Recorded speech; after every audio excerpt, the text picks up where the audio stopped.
Początek września zawsze kojarzy mi się z premierą nowego GoPro. W tym roku nie mogło być inaczej, producent wypuścił aż dwie kamerki, jest to oczywiście 13 Black oraz budżetówka Hero. Największym nieobecnym jest nowa kamerka 360, czyli następca Maxu, na którą pewnie jeszcze trochę poczekamy. Jak widzicie, posiadam obydwa egzemplarze, a wszystko to dzięki uprzejmości kolegów z Go Hero, za co jeszcze raz bardzo serdecznie dziękuję.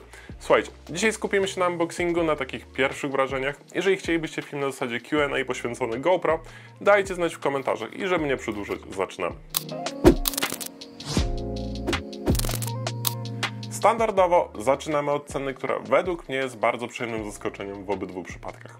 Kamerki oczywiście możecie już zamawiać, jednak pamiętajcie, że na chwilę obecną jest to robione na zasadzie preorderu, więc na wasze egzemplarze będziecie jeszcze chwilę musieli poczekać. Jak widzicie, zmienił nam się delikatnie design samego opakowania. Mi osobiście się on podoba, przy czym standardowo na boku mamy wszystkie najważniejsze informacje. W przypadku 13 jest jeszcze informacja na temat nowych soczewek, o których zaraz pogadamy. Kamerki, tak samo jak i w zeszłym roku, przychodzą do nas w bio-eko opakowaniach. Jeżeli zaś mówimy o samej zawartości, tutaj nie ma żadnych większych zmian. W przypadku 13 dostaliśmy nowe kolorowe wlepki oraz przewód USB typu C do USB typu C. W przypadku budżetówki Hero liczba wlepek pozostaje bez zmian, w dalszym ciągu są dwie, za to producent na szczęście nie przeoszczędził na przewodzie i tak samo tutaj mamy USB typu C do USB typu C. W przypadku 13 pokusiłbym się o stwierdzenie, że jest to 12 Mark II, ewentualnie 11 Mark III. Zresztą, jak odpalicie oficjalną stronę producenta i wybierzecie właśnie 13, to zauważycie, że główny nacisk w tym roku idzie na nowe, dedykowane akcesoria, którym chciałbym poświęcić osobny film na tym kanale. Nie ukrywam, że z tego zestawu najbardziej interesują mnie filtry ND, które w teorii nie powinny wpływać w żaden sposób na stabilizację. Jak będzie, pożyjemy, zobaczymy w teorii, wygląda to całkiem ciekawe.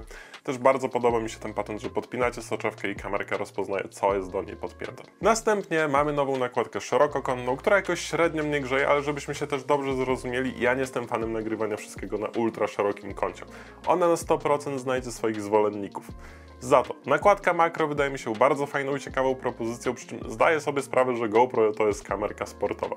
Jednak wierzcie mi, miałem już kilka razy taką sytuację, że GoPro brałem ze sobą na jakieś zlecenia i zdarzało się sytuacja, że tą kamerkę właśnie musiałem włożyć w jakieś ciężko dostępne miejsce. Załóżmy do jakiejś maszyny, przy czym zleceniobiorca zawsze był pod ogromnym wrażeniem, że kamerka się mieści w takim miejscu, można zrobić dane ujęcie, przy czym rozdzielczość jest całkiem wysoka, więc na to osobiście również czekam. Podobnie zresztą mam z nakładką anamorficzną, która zrobiła na mnie bardzo pozytywne wrażenie w kilku recenzjach.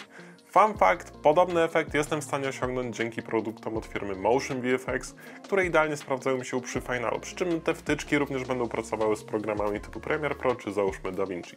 Jeżeli bylibyście zainteresowani jakąś wtyczką, to podrzucam wam również kod rabatowy na te produkty. Następnie na liście mamy nową, większą baterię, która powinna wydłużyć czas pracy naszych kamerek. Jak będzie, pożyjemy, zobaczymy, nie chcę aktualnie wydawać żadnych wyroków.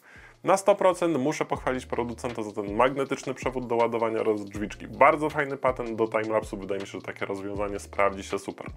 Do tego również dochodzą nowe huby do ładowania, więc jeżeli ktoś robi przesiadkę albo załóżmy kupuje 13 jako pierwszy model, wydaje mi się, że warto również w nie zainwestować.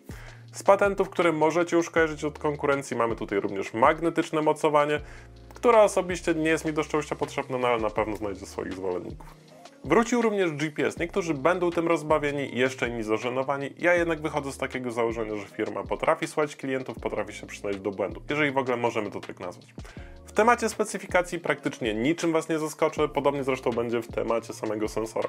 Jest to dobrze znany ten niby kwadrat, niby prostokąt o rozmiarach 8×7. Informacje na jego temat na stronie producenta znajdziecie praktycznie na samym spodzie prezentacji.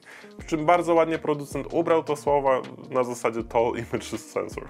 Maksa jakiego wyciągnięcie w 5.3K to jest 60 klatek, w przypadku 4K będzie to 120, natomiast 1080p jest to 240. I tutaj niczym znowu Was nie zaskoczę, za to w tym roku producent daje nam możliwość robienia krótkich klipów nawet do 400 klatek. Ja do tego chwilowo podchodzę z rezerwą, w momencie gdy zrobię główną recenzję będziemy mogli pogadać na ten temat nieco więcej. Na sam koniec został nam model Hero, który z jednej strony oferuje nam super cenę, ponieważ jest to 999 zł, niesamowitą uwagę, ponieważ jest to tylko 86 gramów, a wielkościowo jest to zbliżone do case'a od słuchawek bezprzewodowych i pierwsze moje skojarzenie jest takie, że tą kamerkę super by było zamontować na dronie FPV.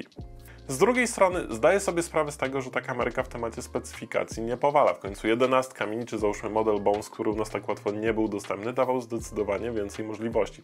Ok, mamy tutaj niby ekran dotykowy, ale jest też kilka innych kompromisów, typu nie mamy możliwości wymiany baterii, czy nie mamy wbudowanej stabilizacji, którą ogarniecie z poziomu softu, więc jest to swego rodzaju kompromis i też zastanawia mnie jeszcze jedna kwestia, mianowicie czy producent do tego modelu wypuści filtr ND, w końcu tą soczewkę będzie można odkręcić. Moi drodzy, na dzisiaj będzie to tyle, chciałbym Wam nieco więcej powiedzieć, jednak jak niektórzy mogą się domyślać, tych kamerek chwilowo nie da się jeszcze odpalić, więc muszę uzbroić się w cierpliwość i do Was również mam prośbę.